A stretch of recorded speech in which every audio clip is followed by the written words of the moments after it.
Las elecciones departamentales de mayo pondrán a prueba una vez más al Frente Amplio de Montevideo, una intendencia que ha sido su bastión desde 1990. En esta oportunidad el partido apuesta por 3 candidaturas, entre ellas la de Salvador Esqueloto. Esqueloto es arquitecto, docente universitario, fue decano de su facultad durante 2 periodos y tiene experiencia en cargos de gestión tanto a nivel nacional como departamental. Por ejemplo, fue director de vivienda, también director de ordenamiento territorial, eso en el plano nacional, y en lo local se destaca que fue asesor de Mariano Arana en sus 2 periodos al frente de la Intendencia. Mañana, 1 de abril, va a estar presentando oficialmente sus propuestas en la huella de Seregni, marcando el inicio formal de su campaña bajo el lema Montevideo Primero. ¿Qué trae de nuevo este candidato para mantener el liderazgo del Frente Amplio en la ciudad? Vamos a conversar sobre su candidatura y sus ideas con Salvador Esqueloto, aquí en Fácil Desviarse. Bienvenido, ¿qué tal? ¿Cómo le va? ¿Qué tal? Muchas gracias por la invitación. Encantado de estar acá. Muchísimas gracias por estar aquí. Mañana se presentan oficialmente las propuestas, igual algo de propuestas podemos hablar, ¿no? Vengo hablando ya desde hace incluso más de un mes, cuando el Frente todavía ni siquiera había tomado su decisión.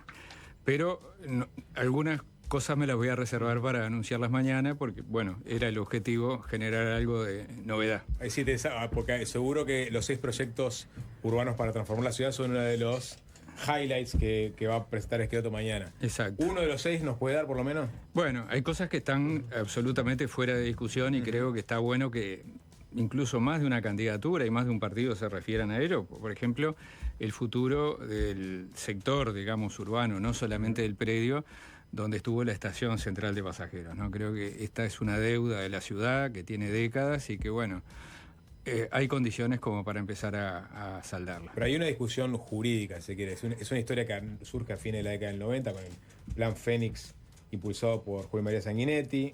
Dentro de ese Plan Fénix creo que aparece una empresa que tenía una idea que finalmente no prosperó, pero que quedó embretada en un tema con el banco hipotecario, si no me equivoco. Al final de la historia, digamos, el Estado vuelve a tener en sus manos esta estación, pero no puede todavía ningún tipo de emprendimiento hasta no resolver algunos temas.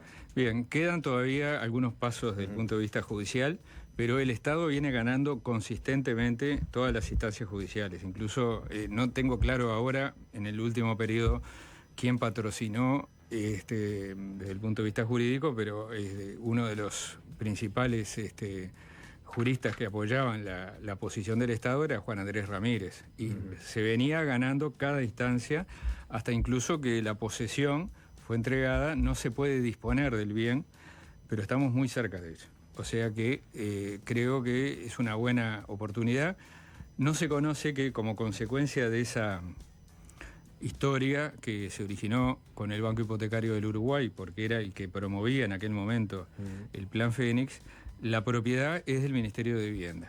O sea que ese es un muy buen dato, porque creo que el Ministerio de Vivienda hoy está en condiciones de, evidentemente en un marco de concertación de actores públicos y privados, poder disponer de ese predio para, bueno, un complejo de actividades muy diversas. ¿Está claro cuál es si hay una fecha en la cual se pueda saber si esto se dilucida o no? Porque viste que los procesos son un poco difíciles de prever, pero sí que estamos muy cerca del final. Pero ¿no era la misma situación la que tuvimos en el 2020 a la de ahora?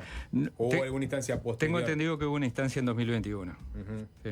Por eso digo, no tengo toda la información, porque recién el nuevo gobierno está, digamos, sentándose en sus escritorios, pero sí sabemos que hubo una instancia en 2021. ¿Y el rol de la Intendencia en ese caso, pensando que es un predio del Ministerio de Vivienda, cuál sería? Bueno, hay múltiples interacciones. En primer lugar, porque creo que ese predio, que tiene unas cuantas hectáreas, porque estamos hablando no solamente de la estación como tal, que es un patrimonio espectacular desde el punto de vista de la arquitectura ecléctica, historicista, sino también de todos sus galpones que van en paralelo a la calle Paraguay y la playa de maniobras. Entonces, ahí hay un tema normativo para permitir determinado tipo, no solo de uso, sino de alturas, de ocupación del suelo. Y también está el tema que es generalmente olvidado en los grandes proyectos, que es la gestión de todo el entorno, porque ahí también hay un entorno a activar, un entorno de la calle La Paz fundamentalmente, con espacios públicos. Recientemente se inauguró una plaza que es un sector acotado a la izquierda de la estación, donde arranca el nuevo viaducto, que es la Plaza Neruda, con un proyecto precioso. Y también hay un tema de canalización de los drenajes pluviales que afecta un poco a todo ese sector y que requiere una solución definitiva, ¿no? O sea que también la Intendencia juega en lo normativo, en la acción en el espacio público, en la intervención en infraestructura y, por supuesto, en asociarse con el Poder Ejecutivo y con seguramente inversores privados que van a tener que desarrollar algunas de las... Pero la idea es que el otro es, digo, ya se conoció ideas parecidas en el sentido de que fuera un centro, que funcione como estación, pero también como nodo de combinaciones con otros medios de transporte, sí, y también como un lugar de bueno, yo voy a pelear por algo que se descartó en su momento, pero que tuvimos la sabiduría. Yo trabajé, como ustedes dijeron, con Mariano Arana, y particularmente trabajamos cuando llegó, era el segundo gobierno de Sanguinetti, la propuesta del Plan Fénix. Y entonces parecía que iba a haber un choque de trenes, cosa que era una irracionalidad total. Lo que hubo fue un acuerdo entre el gobierno nacional y el gobierno departamental. Yo trabajé en ese acuerdo en cuanto a integrar el Plan Fénix en el Plan de Ordenamiento Territorial de Montevideo. Y se integró.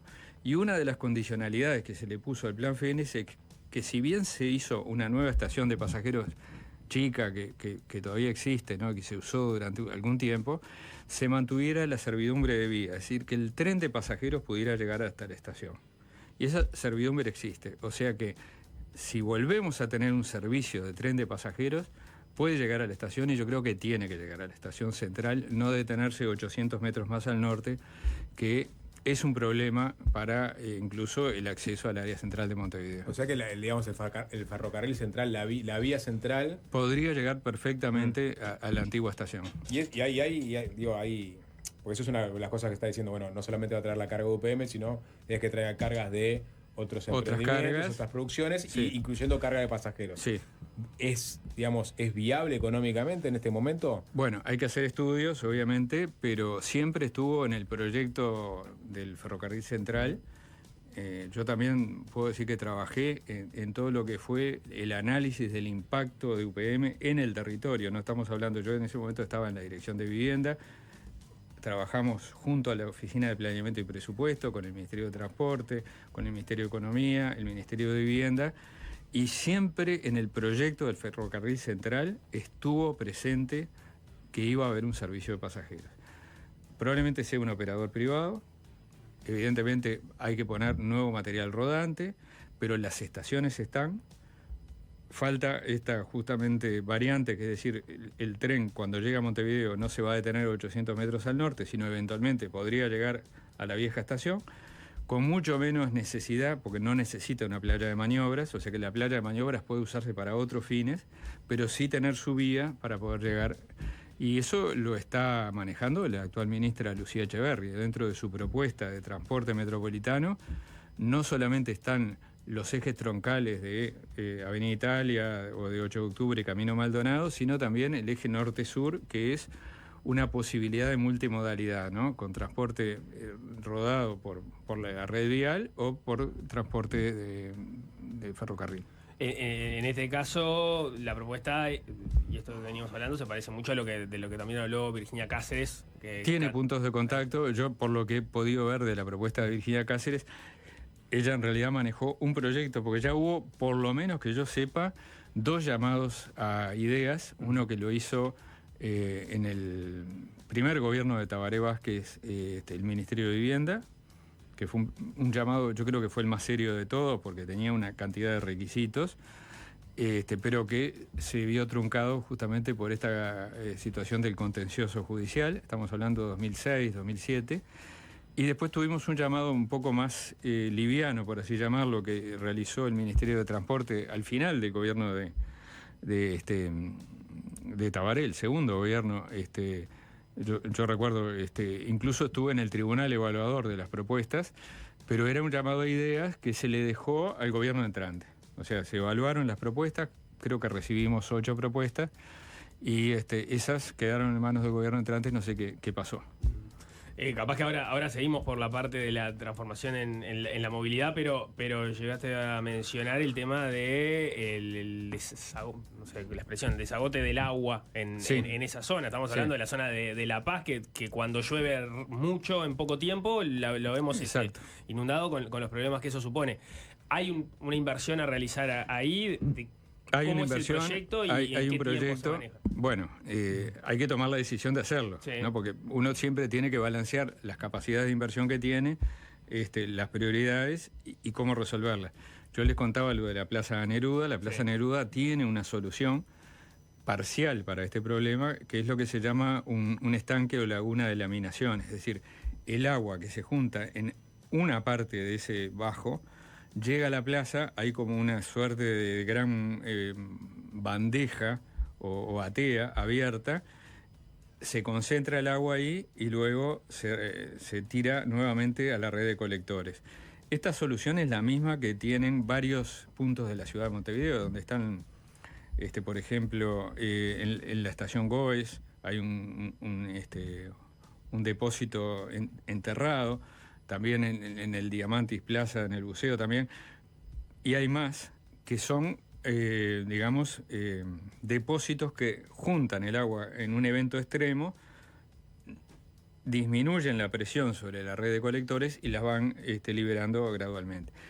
Esta de la Plaza Neruda no soluciona el total, pero soluciona una parte importante.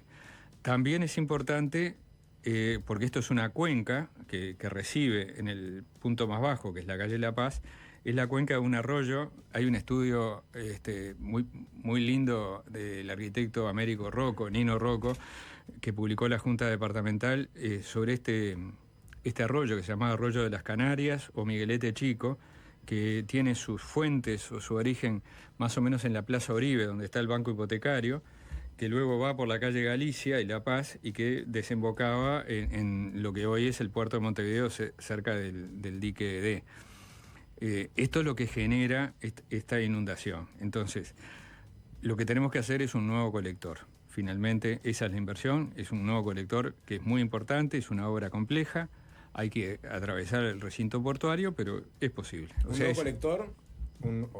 Pluvial. Pluvial. Sí, solo pluvial. Solo pluvial para solucionar ese tema en particular. Claro. Uh-huh. Y eso, digo, porque eso es esta idea, que incluso se habla también de diques de contención que fueran frenando, digamos, el torrente de agua. Esto para toda la ciudad, porque en realidad con el tema de los eventos extremos, el cambio climático, una de las cosas que tiene como consecuencia es que hay una frecuencia mayor y una mayor intensidad de ciertos eventos, en particular la lluvia, con lo cual hay zonas de la ciudad que han sido muy golpeadas. Recuerden el caso no hace tanto tiempo de la zona de Malvin, en la Rambla Concepción del Uruguay. Bueno, por ahí abajo durante décadas fue el arroyo Malvin, pero se dio una concentración de lluvia que inundó situaciones que nunca habían sido afectadas, plantas bajas de edificios, garajes. No tuvimos desgracias humanas por casualidad, ¿no? Entonces hay que tener también una previsibilidad. Esto va con otra de las propuestas que voy a presentar mañana. Por suerte la Intendencia dispone de mucha información, puede monitorear en tiempo real los procesos, no solamente los flujos de tránsito, sino también, por ejemplo, las precipitaciones y anticiparse a eventos extremos, ¿no? Y, por supuesto, este tema de las medidas de retención pueden ubicarse en los puntos bajos, pero también en los puntos medios y en los puntos altos, de manera de que las avalanchas, de agua se puedan ir amortiguando y lleguen con menos energía a los puntos bajos. Entiendo que es una obra de millones de dólares. Decías al principio, bueno, hay que tomar la decisión, pero si es que Loto fuera el intendente de Montevideo, ¿esa sería una de las prioridades de las grandes obras a realizar? Claramente, en el marco de este proceso de rehabilitación y recuperación de la estación central, de su playa de maniobra y sus galpones. Es decir, en el marco de un proyecto urbano, quizás una parte del aporte económico de la Intendencia sea la construcción de ese colector. Para que la gente, si llega en tren a la estación central, no tenga que salir en canoa. Sí, claro, a ver, es un evento que no dura mucho tiempo. No, pero cuando dura vimos los autos flotando, y es endémico, y es una de las cosas que molesta a los montevideanos. Exactamente, ¿no? Sí. ¿Y por qué cree que no se tomó la decisión aún de solucionar un tema que rompe tanto los ojos a la población en general? Bueno, no estoy seguro que rompe tanto. Tiene más visibilidad desde el momento que estamos mucho más conectados y podemos compartir en tiempo real los fenómenos que ocurren al minuto. Yo creo que hay un problema, y este es un problema de carácter estructural, incluso lo mencionó el actual ministro de Economía, Odone, antes incluso de él mismo ser anunciado como posible ministro, estoy hablando previo a la campaña electoral del año pasado. Montevideo tiene un retraso muy importante en infraestructura urbana, ¿no? Y necesita subir un par de escalones en infraestructura. Entonces, esta infraestructura puede ser para los elementos fundamentalmente de drenaje pluvial, no tanto de saneamiento, también de saneamiento, pero sobre todo de drenajes pluviales, para la movilidad y la accesibilidad claramente, y también en otros aspectos vinculados a la infraestructura social y cultural. Pero yo diría que en estos tres rubros es necesario recuperar la capacidad de inversión, que en el periodo pasado estuvo muy limitada por factores, algunos endógenos, pero otros exógenos, que han sido largamente comunicados, pero que en el periodo de Daniel Martínez fue muy importante, ¿no? Fue quizás uno de los periodos más importantes desde el punto de vista de la inversión en distintas áreas, fundamentalmente viales, pero también en espacio público. ¿Y eso de dónde sale ese dinero? Porque uno entiende que hay una parte del presupuesto de la Intendencia que son salarios, ahí es bastante rígido y es difícil de generar movimientos, y no sé cuánto espacio fiscal le queda a una Intendencia que tiene números comprometidos y que además en algunas entrevistas has hablado que lo que pretendés es también una gestión austera, ¿no? Entonces, ¿cómo se consigue eso? Bien, bueno, ahí hay varias líneas. Primero, algo que tenemos que asumir, que es una cuestión que para quien ha gestionado recursos es obvia, pero de repente para el ciudadano común no lo es que una obra de infraestructura presta servicios por más de una generación, ¿no? Por 20, 30, 50, 100 años. De hecho, la actual red de saneamiento del área central de la ciudad, de la red de Arteaga, tiene casi 150 años, ¿no? Fue una iniciativa, la primera iniciativa privada que tuvo el país.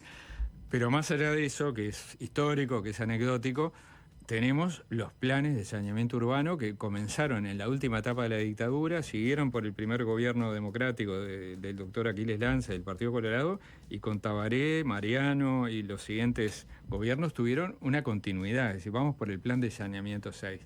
Eso tiene un financiamiento específico del Banco Interamericano de Desarrollo.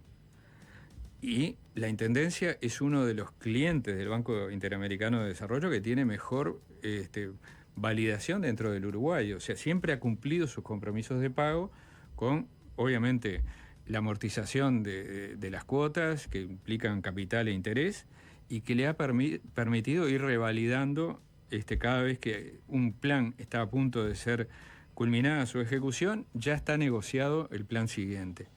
Y estamos llegando a mucho más del 90% de cobertura de saneamiento. O sea que perfectamente un próximo plan de saneamiento y drenaje urbano podría parcialmente tener financiamiento del Banco Interamericano. Además de eso, aspiramos a recuperar algunos de los fondos de inversión que fueron discontinuados en este periodo, ¿no? El Fondo Metropolitano, claramente, que eso permitía obras de otra naturaleza. Y también podemos generar algún fideicomiso para otro tipo de obras que voy a proponer mañana. Pero digo, endeudamiento dentro de márgenes lógicos y sanos de proporción en relación a los ingresos, cuando la Intendencia de Montevideo tiene, y yo lo digo, una salud desde el punto de vista financiero que podrá estar atravesando circunstancias coyunturalmente complicadas, pero es de las 3 o 4 intendencias del país que tiene una proporción mayor de ingresos propios. Eso le permite respaldar cualquier crédito, ¿no? Pero no depende de transferencias del gobierno central. Veníamos hablando de movilidad. ¿Por ahí podrían aparecer algunos de estos fideicomisos?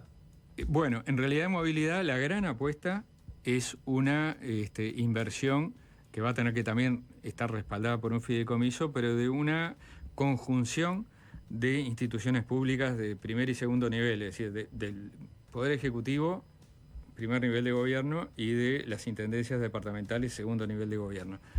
En eso estoy convencido que tiene que haber un sí entusiasta absolutamente a la iniciativa del Poder Ejecutivo y del Ministerio de Transporte, que lo anunció Lucía Echeverri con total explicitación el día que asumió su cartera, de que hay que revolucionar el sistema de transporte colectivo de pasajeros. Esto no lo va a hacer solamente el Poder Ejecutivo. Es una muy buena noticia que el Poder Ejecutivo lo lidere, pero tiene que acordar por lo pronto con las intendencias de Canelones y de Montevideo, y también, ojalá, incorpore a la de San José. Pero aún cuando fuera solo con Canelones y Montevideo, se va a tener que crear una institucionalidad.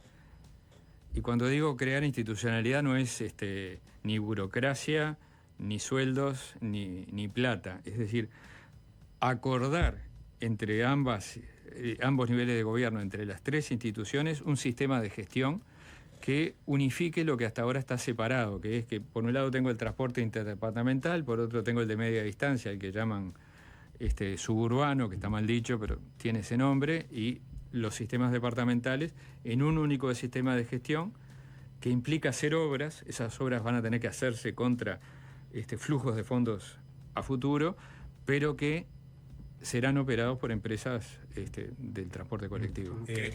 Perdón, porque el tema de las empresas es relevante, y a partir de la aprobación del Frente Amplio de sus programas también apareció en la discusión, porque el programa del Frente Amplio habla de la posibilidad de ir a una empresa pública que sea la que gestione el transporte colectivo. Sí, creo que no utiliza la palabra empresa, pero sí. Pero el concepto es ese, ¿no? Que sería como unidad superadora de las cooperativas y las empresas que hoy están involucradas ahí.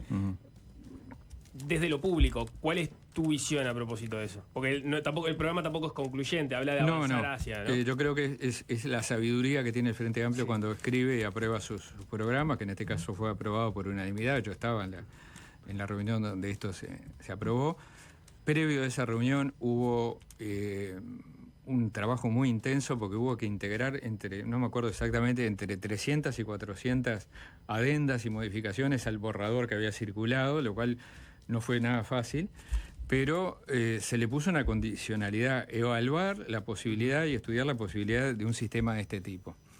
Si el sistema de este tipo es el que yo digo, que es una institucionalidad pública que a su vez concesiona, ningún problema.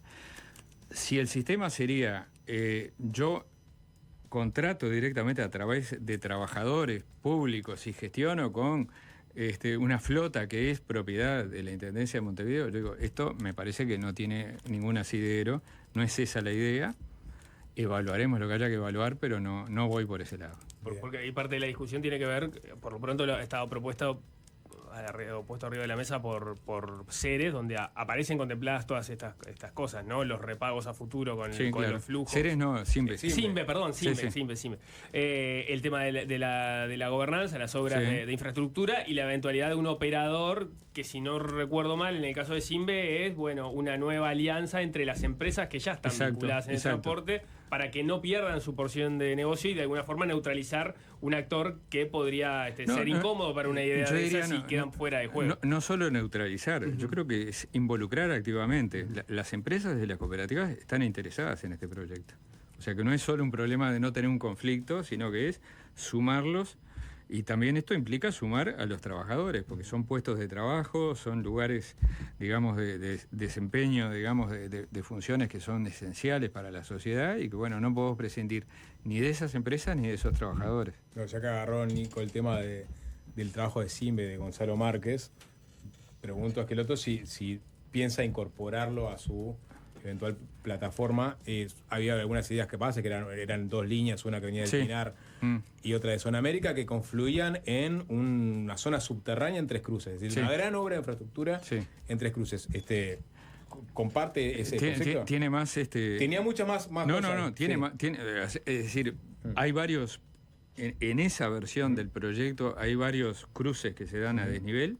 No solamente Tres Cruces es el más complicado, y hay una propuesta de soterrar 18 de julio, una de las vías, desde la explanada de la Intendencia hasta la Plaza Independencia.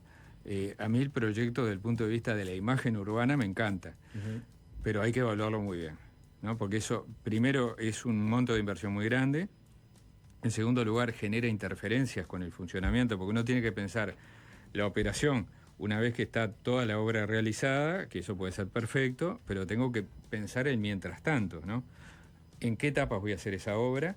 Ahí esto lo hablábamos con el Pancho Leñani en la reunión que tuvimos para hablar de este tema, y decíamos, claro, Canelones acá tiene obras importantes, pero es la que va con el equipaje más liviano, porque hay que hacer algunas obras en Llanatacio, algunas en la Ruta 8, en la entrada a Montevideo, pero la gran transformación del punto de vista físico va a darse adentro de Montevideo.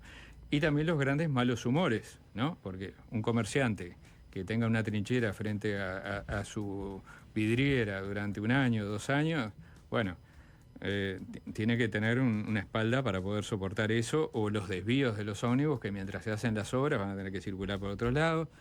Todo esto hay que evaluarlo. Pero lo que estamos seguros es que la dirección estratégica es esa. Bien.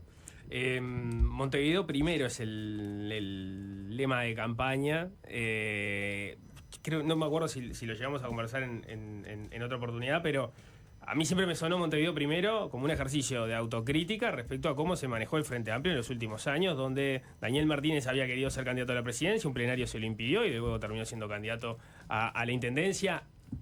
Y estuvo 1 año fuera de la intendencia precisamente por la campaña. Lo mismo con Cosen, más aún, porque ella ya había sido efectivamente precandidata, terminó saliendo mucho antes e incumpliendo con su compromiso de estar los 5 años en la intendencia. Ahora el favorito del Frente Amplio es Mario Vergara, que ya intentó 2 veces ser candidato a la presidencia. Da la impresión de que Montevideo no ha estado primero para quienes les ha tocado ser intendente en los últimos años, en sus objetivos últimos.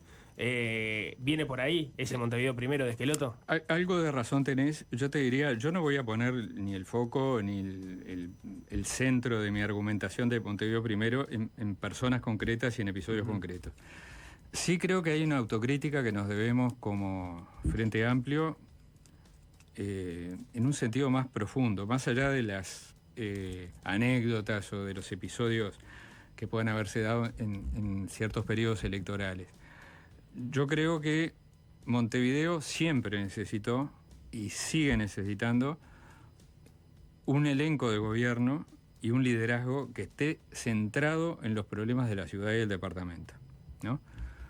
Eso lo tuvo claramente con Mariano Arana, más allá de que Mariano después desempeñó otras funciones públicas, después de 2 periodos de gobierno, quedó claro que había una vocación que no era una vocación político-partidaria, porque la política departamental, las políticas del territorio, yo creo que tienen una cosa muy linda, que son políticas ciudadanas. Es decir, está bien, nos tenemos que presentar porque es el mecanismo y es el modo en el cual el sistema político institucional lo ha definido a través de lemas, de partidos, y creo que es una fortaleza del Uruguay que no tenemos outsider, no tenemos figuras que emergen y después desaparecen.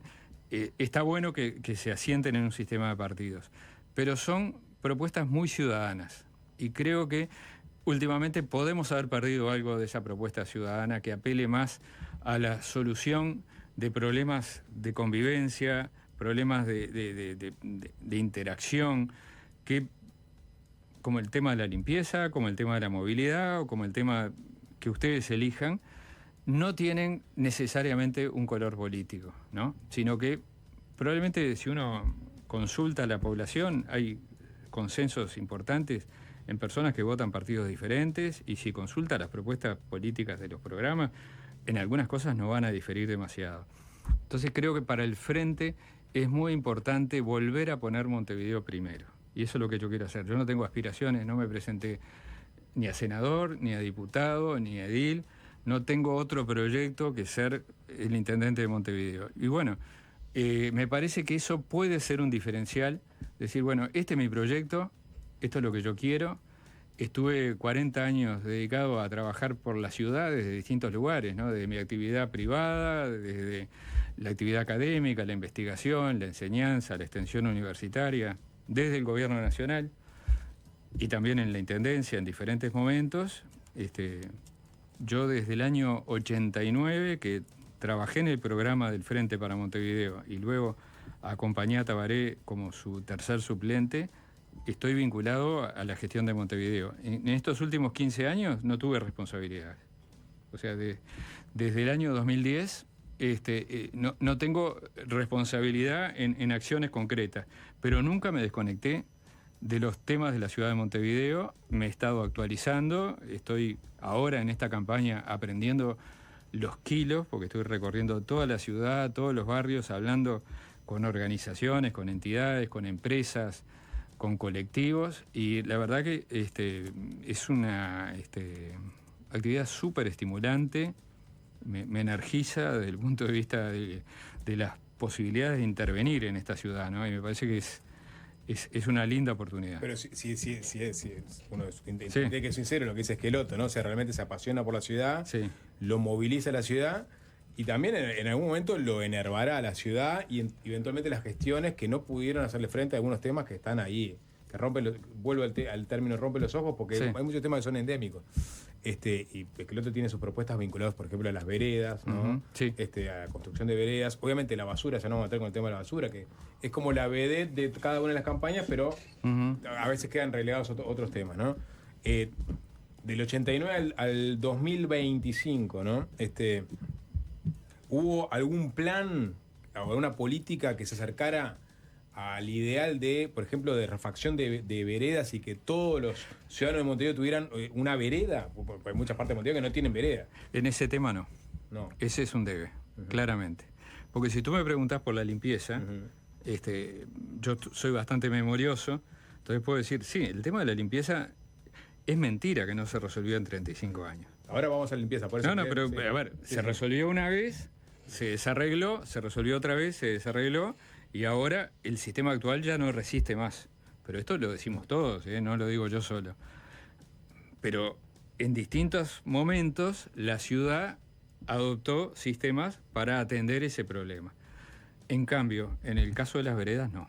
Yo creo que sí, fue un problema de falta de visión probablemente. Creo que hoy estamos en una situación culturalmente diferente. El cambio del vínculo de las personas con la ciudad tiene que ver con esto.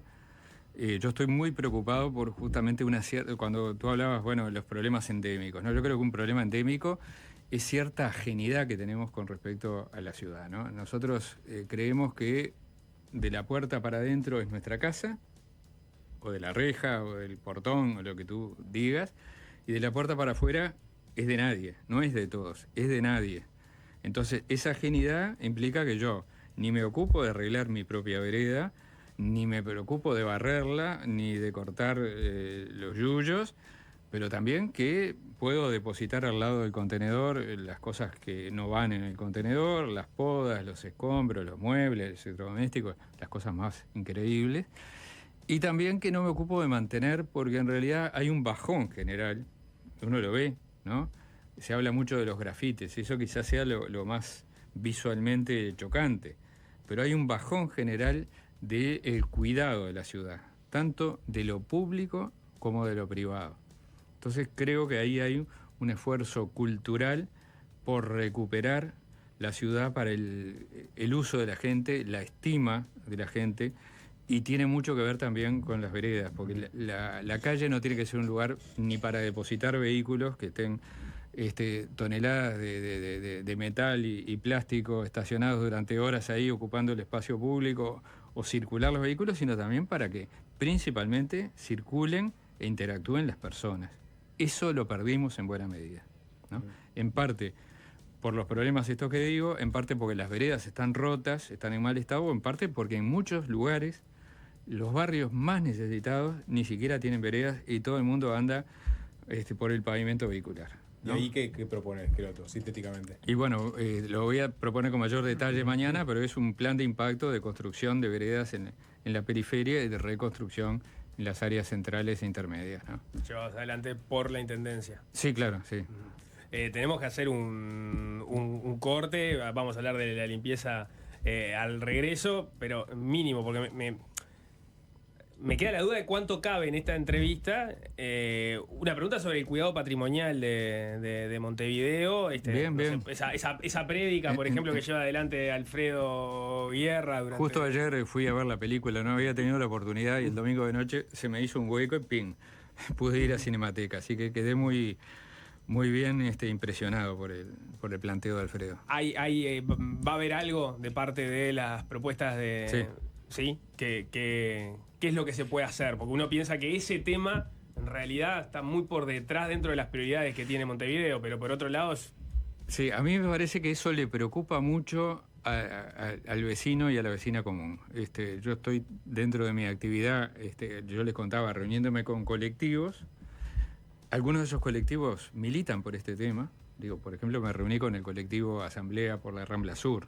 Ahora dentro de poco voy a tener una reunión con la gente de la Ciudad Vieja, que hay unas comisiones de vecinos, pero también me he reunido con asociaciones de comerciantes, ¿no? Con el Grupo Centro, con los artesanos, con las asociaciones comerciales que tienen representación, bueno, del Centro Comercial de la Unión, del Centro del Paso Molino, de Colón. La gente está preocupada por eso. Está preocupada y es auténtica la preocupación. Y también cuando estamos repartiendo folletos en las ferias, algunas de las preguntas o de las quejas que nos plantea la gente tiene que ver con la conservación del patrimonio. Sin embargo, yo creo que esta es la primera entrevista en que me preguntan de eso. Y he dado no menos de 20, 25 entrevistas. Bueno. No entra en la agenda, no entra en el tiempo. Después de la tanda, si nos da el tiempo, bien, le entramos. Estamos hablando con Salvador Esqueloto. Es fácil desviarse. Seguimos en conversación con Salvador Esqueloto, uno de los candidatos del Frente Amplio de la Intendencia de Montevideo. Ya vamos a estar hablando, por ejemplo, de cuáles son sus propuestas en materia de limpieza, que es como una de las vedettes de la discusión política previa a la elección departamental, pero quedaba pendiente la pregunta sobre patrimonio y cuidado patrimonial de Montevideo. ¿Qué planes tiene Salvador Esqueloto para eso? Bueno, no tengo un detalle abierto porque para comunicar los planes hay que ser bastante como contundente y sintético, pero es un tema en el cual yo he estado trabajando durante décadas. Conozco muy bien el sistema de protección patrimonial que tiene la Intendencia, que por lejos es el más desarrollado de todo el país. Es decir, si bien en algunos departamentos del interior existen algunas normas o incluso algunos dispositivos que fueron tomados a partir de la experiencia de Montevideo, Montevideo tiene un sistema de protección patrimonial muy importante, no solamente de la zona de la Ciudad Vieja, sino, por ejemplo, del Barrio Sur, Barrio Reus Sur, Barrio Reus Norte, Prado, Colón, Lesica, Carrasco y Punta Gorda, Pocitos. Es decir, hay inventarios patrimoniales, ahora se suma el centro y el cordón, hay una enorme cantidad de bienes protegidos, hay incentivos fiscales para que aquellos bienes de mayor valor excepcional, y no estoy hablando de los monumentos históricos nacionales, estoy hablando de valoraciones departamentales, tengan un beneficio fiscal, incluso hasta el 50% del pago de la contribución inmobiliaria. Hay una renuncia importante, no la tengo cuantificada, pero que va creciendo año a año. Y sin embargo esto no es suficiente, ¿no? Hay también una necesidad, sobre todo, de apoyar a los pequeños propietarios de inmuebles que tienen valor, pero que no tienen capacidad económica. En ese sentido funcionaron durante un tiempo y esperamos que vuelvan a estar activas unas experiencias que al principio estoy hablando fines de los 90, principios de los 2000, se implementaron con recursos de la cooperación española, que se llamaban oficinas de rehabilitación, que iban moviéndose de barrio en barrio y trabajaban justamente con la pequeña y mediana propiedad inmueble, facilitando en algunos casos la recuperación con préstamos con intereses bajos y en otros casos el subsidio de algunas de esas intervenciones, por ejemplo en las fachadas. Esto se hizo en el Barrio Sur, se hizo en la zona del Mercado Agrícola, se hizo en la zona de Unión Villa Española, se hizo también en Ciudad Vieja. En el último periodo que yo recuerdo, porque yo estaba en la dirección de vivienda, que era quien hacía convenios con las intendencias de todo el país. Esta fue una experiencia que se replicó en casi todo el país. Se trabajó muy bien con la Intendencia de Montevideo. No tengo datos de qué pasó en este periodo con el gobierno multicolor, porque hubo un recorte importante de los acuerdos con las intendencias departamentales, no solo con Montevideo, hay que decirlo, y probablemente la experiencia de las oficinas de rehabilitación haya que volver a colocarla arriba de la mesa. Pero sobre todo, más allá de los recursos, estábamos hablando de la película de Guerra Intendente. Yo vuelvo a decir... Mañana va a estar Guerra acá. Me resultó un trabajo súper interesante. Yo diría que más allá de que ahí aparecen voces distintas, porque entrevista a muchas personas vinculadas con el tema, unos dicen una cosa, otros dicen una cosa, y no es un discurso 100% cerrado.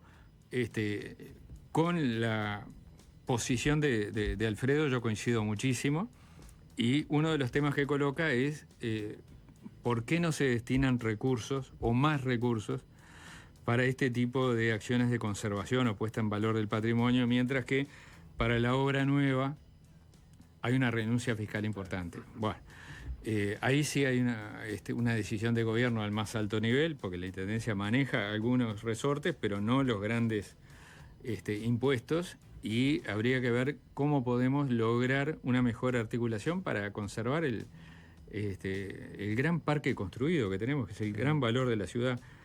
Aún cuando hoy, y duele muchísimo, estamos perdiendo construcciones valiosas en Montevideo. Montevideo tiene un potencial enorme, digamos, sus ambientes urbanos. Pensémoslo no solo desde el punto de vista de los habitantes, que lo sentimos, que lo sienten, que expresan esa adhesión, pero también expresan el dolor cuando se pierde algo, ni de los turistas. Pensemos, por ejemplo, que Montevideo es una gran locación cinematográfica, ¿no?, que genera ingresos, ¿no? La industria audiovisual dentro de las industrias culturales es una actividad de punta. Montevideo tiene su oficina de locaciones, tenemos la nueva agencia de cine del Uruguay, tenemos grandes empresas, tenemos escuelas de cine, hay un complejo de carácter económico que está en relación a la producción audiovisual, que es no solo para ni el país ni la región, es para el mundo. Bueno, y ese potencial hay que cuidarlo, ¿no? Hay que cuidarlo. Bueno, por supuesto que estamos hablando que el Uruguay también ofrece locaciones, ¿no? Se han hecho series, se han hecho películas, pero dentro del Uruguay, Montevideo es un sitio privilegiado. Entonces, ese paisaje urbano tenemos que hacer el mayor esfuerzo por conservarlo y ponerlo en valor.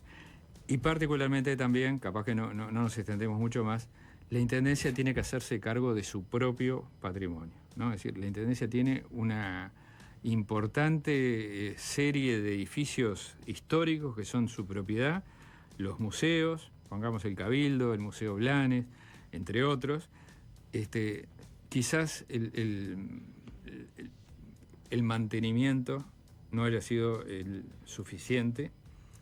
Y no solo el mantenimiento, sino la expresión pública, es decir, su exteriorización al medio urbano requiera una puesta en valor más enérgica, ¿no? Sí, hay algunos museos municipales y departamentales, y nacionales, quiero decir, del MEC, que están bien conservados, pero a veces, digamos, en la atención, digamos, uno entra y hay muchas precariedades, ¿no? Sí, sí. Bueno, ahora nos encontramos algunas situaciones que eran muy imprevisibles, ¿no? Porque yo conozco la obra, se iba a colocar un ascensor externo en el Cabildo para darle accesibilidad, una cosa que también debería tener el Museo Blanes y otros, ¿no? Digo, que todo el mundo pueda...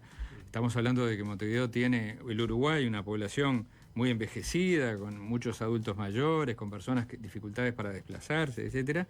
Hay que poner accesibilidad. Van a estudiar el sustrato arqueológico del Cabildo y apareció de todo, ¿no? Entonces, el ascensor ya no se puede colocar ahí, eso aumenta los costos de la obra, etcétera. Pero bueno, hay que poner en valor el patrimonio que la propia Intendencia tiene. Edificios, espacios públicos. Bien. Una del día de la coyuntura, la contratación por parte de esta administración, la de Zunino, de la periodista Ana Inés Martínez, al Departamento de Secretaría General de la Comuna, que generó, digamos, reacciones incluso dentro de la fuerza política del Frente Amplio, reacciones adversas. En el caso de Esqueloto, ¿qué piensas sobre esta contratación en este momento? De una persona que es reconocida, es una personalidad pública del mundo del periodismo deportivo, pero tanto por el monto que circuló de su contratación como por el momento en que se toma esta decisión, momento de recortes en la intendencia y también momento de campaña electoral, no cayó muy bien en algunos actores. ¿Cuál es la opinión de Esqueloto sobre es un esto? cambio violento de tema, pero vamos a entrar. Pero yo ya eso hablé ayer. Me entrevistaron algunos medios el domingo, que yo estaba en actividades públicas. Sí, yo creo que como mínimo hay que decir que es una situación innecesaria que crea un ruido en un momento de campaña. Y que desde el punto de vista del ciudadano común, ¿no? Porque yo puedo entender los argumentos, no compartirlos, pero entenderlos, que esto es legal, que se trata de una profesional reconocida, no lo pongo en discusión, que el intendente puede disponer de estas cosas también, pero también la comunicación es cómo proyecto yo una imagen de un gobierno, de una institución. Y desde el punto de vista del ciudadano común, del frente amplista común, del votante, no solo es incomprensible, es contradictorio con nuestro discurso. Yo dije, es un desastre para el frente amplista que en el medio de una controversia, cuando estamos cuestionando cosas que son incomparables, pero cuestionando el desempeño de otros gobiernos departamentales que han hecho del clientelismo, del favoritismo, de la gauchada, su forma cotidiana de operar, nosotros generemos una fisura que no puede ser entendida por la gente. Me parece que eso no está bueno. Una complejidad adicional innecesaria, le dijo Monteo Portal, que es un eufemismo para decir ¿qué necesidad? ¿Qué necesidad? Sí, ¿a santo de qué? Igual, un desastre para el Frente Amplista me parece que va a ser más el título. Sí, porque a ver, yo esto lo dije ayer también y no tengo ningún problema. Mi visión de la gestión pública es que uno tiene que apoyarse en los servicios permanentes, ¿no? Porque uno tiene que construir institucionalidad, ¿no? Ahí donde le toque estar. Tiene que generar equipos profesionales, un escalafón bien, digamos, organizado, estructuras, de que cuando uno se va, quede esa estructura y venga otro y no tenga necesidad de generar nuevos equipos, nuevas formas de trabajo. Obviamente que existen los cargos de confianza, pero yo voy a trabajar con mis organigramas de cargos de confianza y algunos asesores, pero después en las ingenierías, en arquitectura, en biología, en química, en medicina, en comunicación, hay profesionales de primer nivel en la intendencia y hay equipos importantes. Uno tiene que jugar a fortalecerlos y a darle su lugar. No se necesita acumular y acumular pilas y pilas o capas de contratos y asesoramientos. Algunos se justificarán, puede ser, pero la austeridad va por ahí y también la ética pública va por ahí. Es decir, bueno, hay que fortalecer las instituciones, ¿no? No podemos estar permanentemente sumando contrataciones o cargos de confianza. ¿Hablamos un poco de limpieza? Vamos. ¿Llegaste a decir en alguna entrevista que en 6 meses podría notarse un cambio en la ciudad? Sí. Yo estoy proponiendo como una tarea en 2 tiempos. Y tiene que ver también con esto que hablábamos en otros temas del liderazgo. Evidentemente el sistema total de recolección y gestión y disposición final de residuos de Montevideo, hay un consenso, yo diría total, que llegó a su límite de prestaciones y tiene que ser sustituido por otro. Estoy hablando del sistema de los contenedores genéricos. Si bien tenemos básicamente 2 grandes zonas en Montevideo, que es la zona central, que antes la atendía una empresa y ahora está gestionada a través de un fideicomiso, y la zona de gestión directa de la Intendencia, el sistema es el mismo. Y ese sistema se implantó en forma total en el año 2004, estamos hablando de más de 20 años. En aquel momento era la respuesta, hoy ya no lo es. Entonces tenemos que ir a un sistema de ¿Pero qué cambió de aquel momento hasta ahora para que hoy no sea? Cambió todo. Imagínense, las sociedades son muy dinámicas. Cambiaron las pautas de consumo, la forma incluso en las cuales se empacan, por decir algo, los bienes que uno consume. O sea, consumimos más objetos o más volumen de elementos que luego en parte desechamos, no estoy hablando solamente de electrodomésticos, muebles, lo que a ustedes se les ocurra, ¿no? Y a su vez se genera mayor volumen de residuos que llegan al sitio de disposición final, pero que requieren ser, digamos, dispuestos de alguna manera por cada productor de residuos y llevados a la calle y de la calle al sitio de disposición final. Pero además a esto se suma una situación más grave desde el punto de vista de la fractura social. Ya no son los clásicos clasificadores de residuos que teníamos en los años 90, que era el carrito con el caballo, ¿no? Por suerte, en eso hemos avanzado mucho, pero aparece otro tipo de clasificador, mucho más anómico, si se quiere, ¿no? Las personas que viven en situación de calle no son universos exactamente idénticos. Tenemos clasificadores informales, muchísimos más, con una pauta de trabajo mucho más individual y con menos responsabilidad en su actuación. Y por otro lado tenemos una enorme cantidad de gente que vive en situación de calle que se suma a esa problemática. Entonces, no sé si estoy contestando exactamente la pregunta, ¿qué cambió? Pero claramente lo que no puede pasar es que hoy tengamos un contenedor al cual durante las 24 horas la gente puede ir depositando sus residuos, pero está expuesto las 24 horas a que se revise, se saque cosas para afuera, ¿no? Eso tiene que cambiar. Y eso va a cambiar a través de un sistema diferenciado de recolección. Yo planteo 5 zonas diferentes. He visto que otros compañeros plantean 4, pero digo, son variantes de una misma cosa y cada zona tiene que tener su sistema, ¿no? Las zonas densas tendrán sus contenedores con otros formatos desde el punto de vista del diseño y del sistema de recolección. Perdona, sí. Me parece importante. O sea, los contenedores de las zonas más densas van a ser contenedores en donde la gente puede dejar la basura, pero de ninguna forma se pueda. Exactamente, sí. Y en algunos casos, como ya hay alguna experiencia puntual, que puedan estar soterrados. También. Pero también todo esto tiene que implicar un involucramiento activo de las personas. Y no estoy hablando solamente de los domicilios, porque bueno, uno puede pensar que en la familia se produce probablemente buena parte de ese volumen de residuos, pero también de las empresas, que ya tienen su sistema diferenciado, pero que hay que ser muy exigente en cuanto a que esa empresa se haga cargo de sus residuos, que tenga su sistema, primero de clasificación en origen y después de recolección, de las instituciones educativas, de las instituciones de salud, de los organismos públicos. Todos tenemos que clasificar en origen. Entonces, separar, ¿sí? No, perdón. No, tenemos, ahí está, cinco zonas, entonces dijimos, sí. La zona más densamente poblada con contenedores eventualmente soterrados o inviolables de alguna manera. ¿Cómo siguen las otras 4? Bueno, ahora no las tengo, la zona intermedia, la zona periférica, y que ahí hay una demanda mucho más puntual, porque es donde tenemos menos cobertura desde el punto de vista de los circuitos. Probablemente haya que mantener durante un tiempo las volquetas. Nos han reclamado que se mantenga el sistema de volquetas.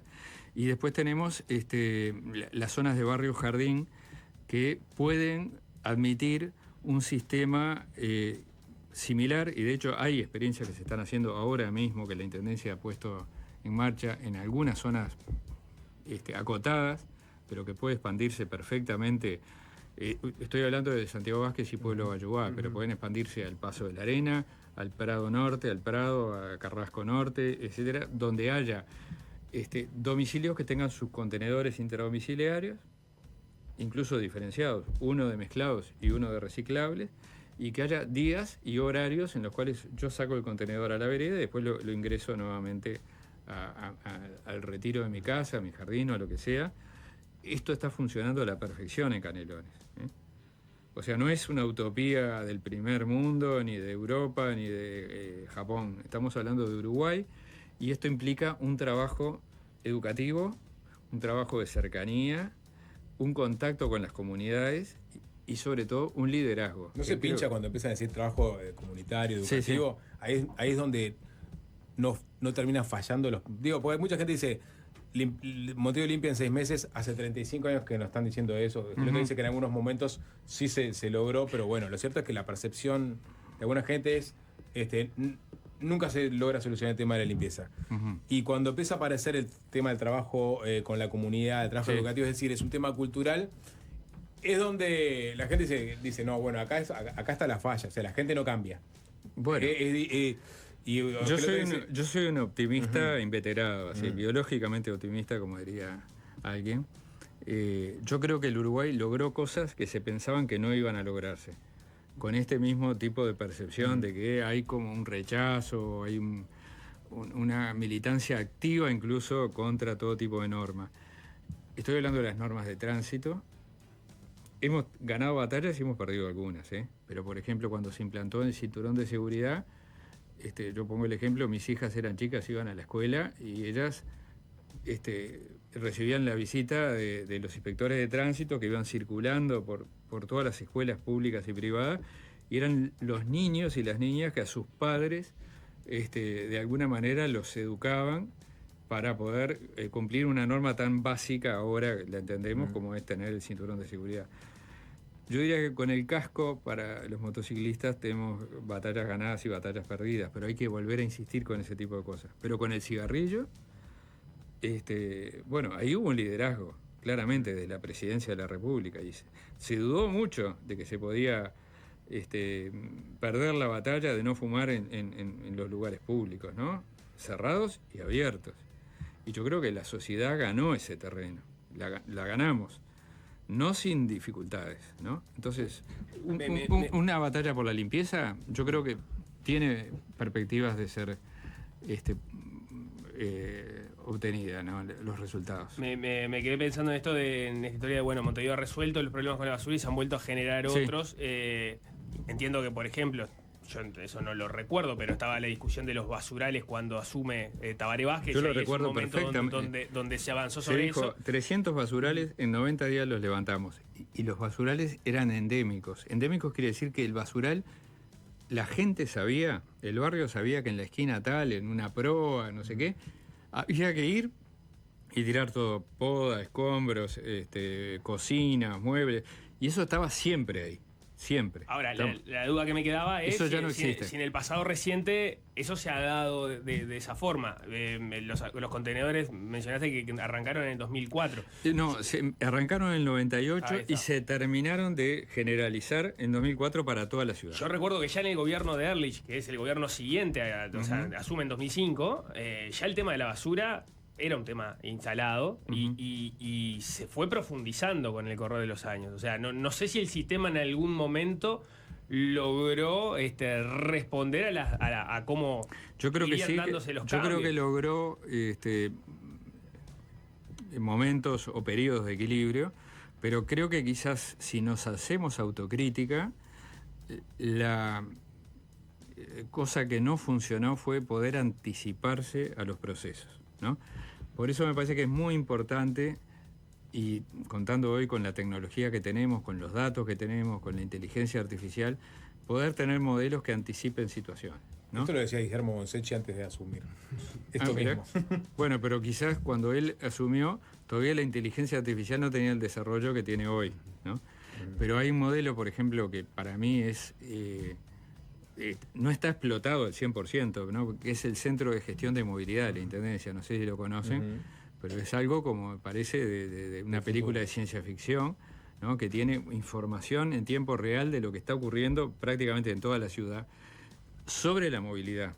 Esto mismo puede estar perfectamente con sensores remotos y con modelos de seguimiento asociados a otros temas, ¿no? Temas de seguridad, temas de limpieza, temas de predicción de eventos extremos, de inundación. Es decir, hay un potencial ahí y es una tecnología que ya está, que no es que haya que invertir muchísimo, hay que invertir en inteligencia en todo caso.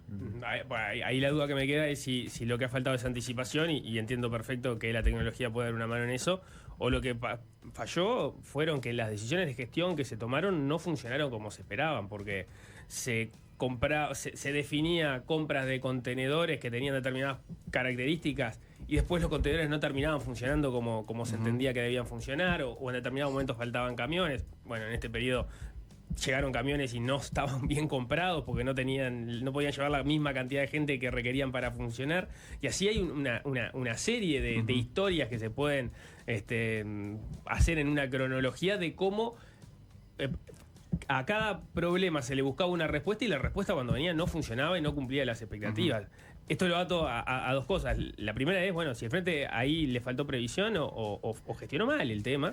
Y lo otro es, si en virtud de esa película, si el frente ha hecho las cosas como para merecer renovar el gobierno de Montevideo. Bien. Capaz que arranco por esto último. Yo creo que es una pregunta que tenemos que hacernos, ¿no? Estoy convencido que el frente, la palabra no es merecer, pero que Montevideo necesita un nuevo gobierno del Frente Amplio y que el Frente Amplio siga gobernando Montevideo.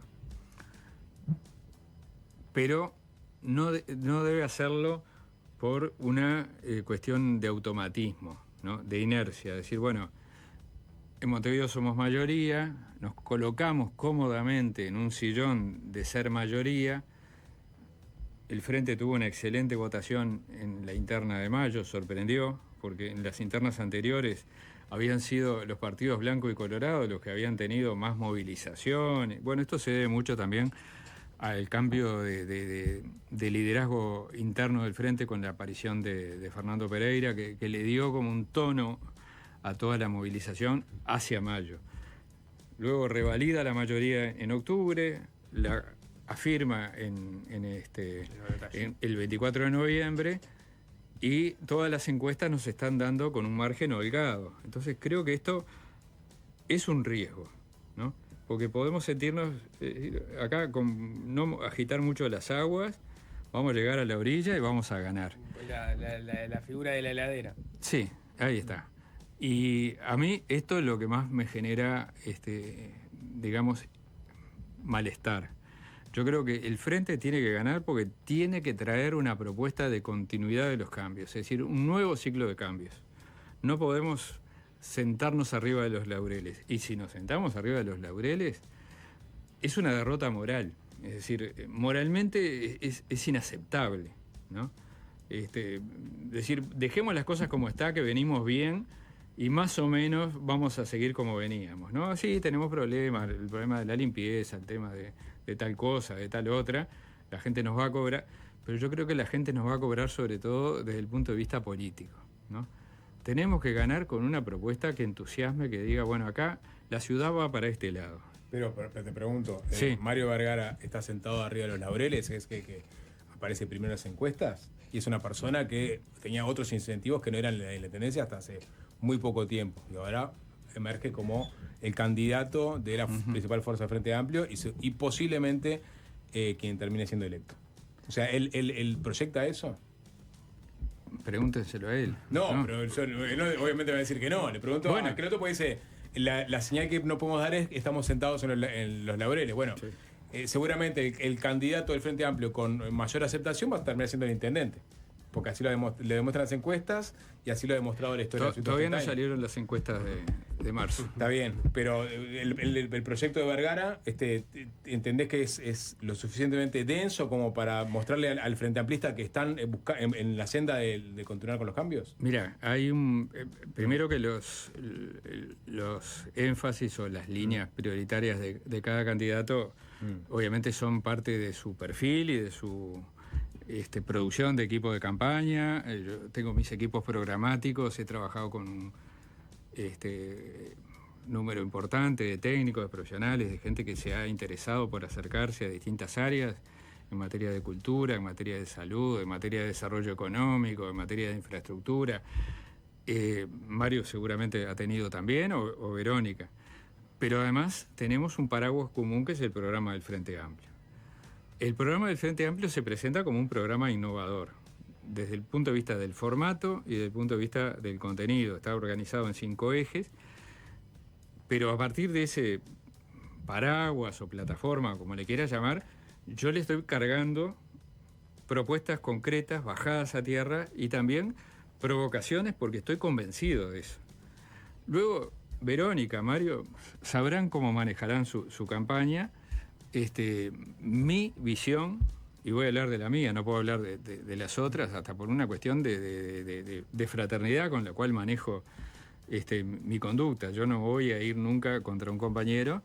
Mi visión es que hay que proponer ciertas rupturas, ¿no? Que hay que proponer ciertos cambios, porque sí estoy viendo un acostumbramiento, sí estoy viendo una inercia, sí estoy viendo que en el acumulado de sucesiones, ahora hablábamos de la transición, por ejemplo, ¿no?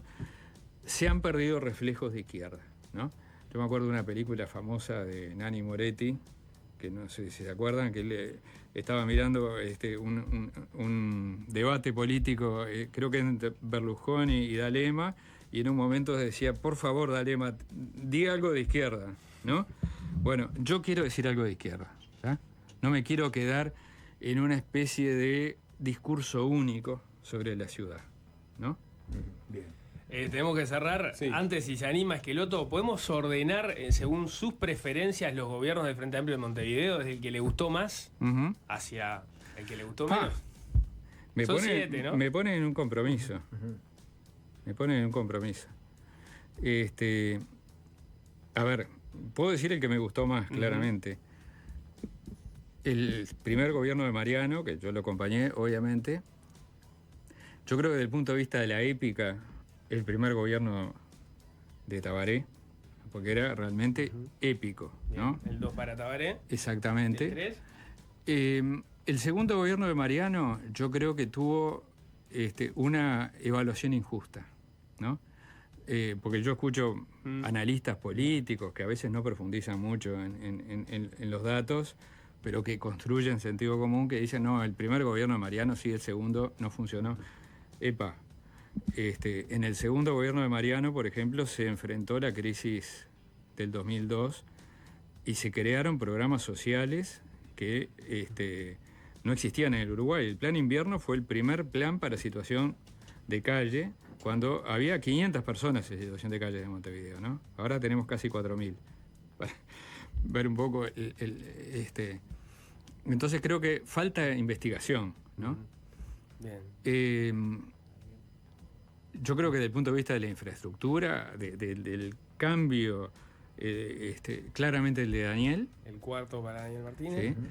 Pero no lo estoy ubicando en lugar, ¿eh? Estoy recordando cosas. Nico lo va a ubicar. Sí, sí. A ver, o sea, ya me quedaron claro que los 3 mejores fueron los 3 primeros. ¿Sí? No. Yo digo que fue injusto la valoración que quedó en el relato histórico sobre el segundo periodo de Mariano, ¿no? Porque ahí también se hizo Pero la obra. De los se hizo la obra de gobiernos Solís. recientes fue mejor que esa segunda intendencia. Yo te voy a revalorar mucho, en el caso de Carolina, algo que no se ve, que es que en un recorte de las transferencias del Estado y en una crisis social que en parte tuvo que ver con la pandemia y en parte también con el repliegue del Estado, sobre todo año 20, 21, 22, el sostén que le dio a la Intendencia a los sectores populares con el plan ABC fue fundamental. Esto lo estoy viendo yo en los barrios, con la atención primaria de la salud, con la alimentación y con otras políticas sociales. Del periodo de Ricardo yo rescato muchas cosas. Yo trabajé un año con Ricardo Ehrlich en el final de su mandato, y una de ellas tiene que ver con, por ejemplo, los programas culturales, el programa Esquinas de la Cultura, que para mí va al centro de lo que tendría que ser la política cultural de la Intendencia, ¿no? La política cultural en los barrios.